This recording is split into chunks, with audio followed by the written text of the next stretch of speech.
शायद ही इसके पहले आपने इतना पढ़ा लिखा शख्स देखा होगा। 8 बार एमए, 7 बार नेट और 2 पीएचडी। लेखक बनने के लिए कानपुर के अमित ने छोड़ दी बैंक की नौकरी। अब यूपी सरकार ने पद्मश्री के लिए भेजा नाम। हर किसी का अलग अलग शौक होता है। किसी को कमाने का जुनून होता है तो किसी को दुनिया घूमने का। लेकिन कानपुर के अमित को पढ़ाई का जुनून है। इसका अंदाजा इस बात से लगाया जा सकता है कि वो 8 विषयों में एमए की डिग्री ले चुके हैं, 7 विषयों में नेट पास कर चुके हैं और अब दूसरी बार पीएचडी कर रहे हैं। पढ़ाई को लेकर कानपुर के अमित रंजन का जज्बा और जुनून अभी भी कम नहीं हुआ है। वो कई विषयों में उपाधियां हासिल करने के लिए देश विदेश में रिकॉर्ड बना रहे हैं। 12 जनवरी 2021 को इंडिया बुक ऑफ रिकॉर्ड और 2 फरवरी 2022 को वर्ल्ड ऑफ रिकॉर्ड्स में अपना नाम दर्ज कराया है। शिक्षा के क्षेत्र में उनकी उपलब्धियां और उत्कृष्ट काम की वजह से उत्तर प्रदेश सरकार ने अमित का नाम पद्मश्री पुरस्कार के लिए नामित किया है। कानपुर के कीदवाई नगर के रहने वाले अमित निरंजन ने पढ़ाई में ही कामयाबी हासिल नहीं की, बल्कि पढ़ाई को ही रिकॉर्ड में बदल दिया। वे युवाओं के लिए न सिर्फ नजीर पेश कर रहे हैं, बल्कि उन्हें मोटिवेट भी करते हैं।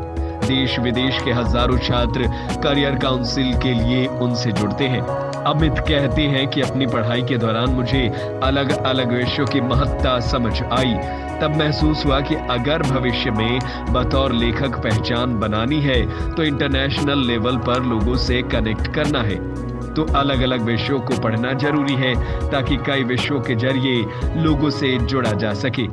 हर एक सब्जेक्ट को अपनी प्रैक्टिकल लाइफ से जोड़ते हुए पोस्ट ग्रेजुएशन करता गया। अमित के लिए इतनी डिग्रियां प्राप्त करना आसान नहीं था।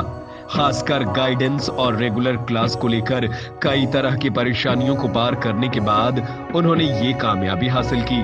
उन्होंने बताया कि पोस्ट ग्रेजुएशन के दौरान कॉलेज से गाइडेंस और प्रॉपर क्लासेस नहीं हो पाती थी, इसलिए उन्होंने किताबें खरीदकर सेल्फ स्टडी की, इंटरनेशनल और नेशनल प्रोफेसर की किताबों को पढ़ा। इसके अलावा कोविड के दौरान एग्जाम पैटर्न बदला, डिस्क्रिप्टिव के बजाय ऑब्जेक्टिव पर ध्यान दिया।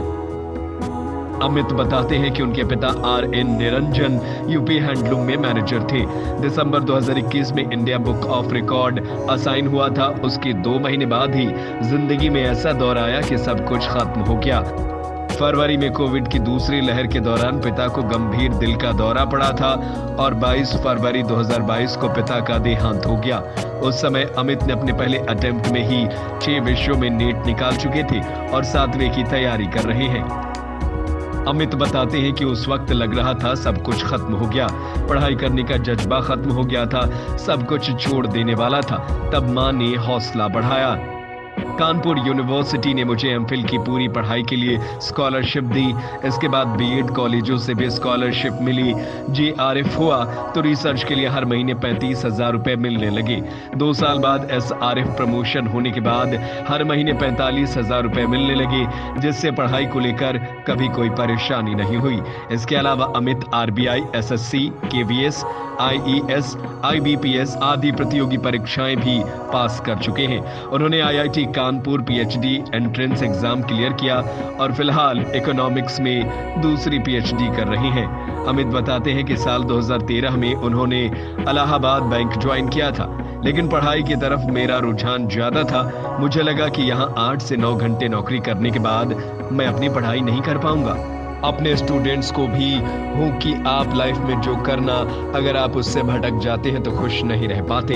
इसलिए मुझे लगा कि मैं बैंक की नौकरी से पैसा तो कमा लूंगा, लेकिन जो मैंने सोचा था, जो खुशी है, जो मैंने जीवन में ऑथर बनना सोचा था, वो नहीं बन पाऊंगा। मैंने यंग ऑथर्स को जोड़ने के लिए Niranjan printing and publication house के नाम से पब्लिकेशंस भी शुरू किया।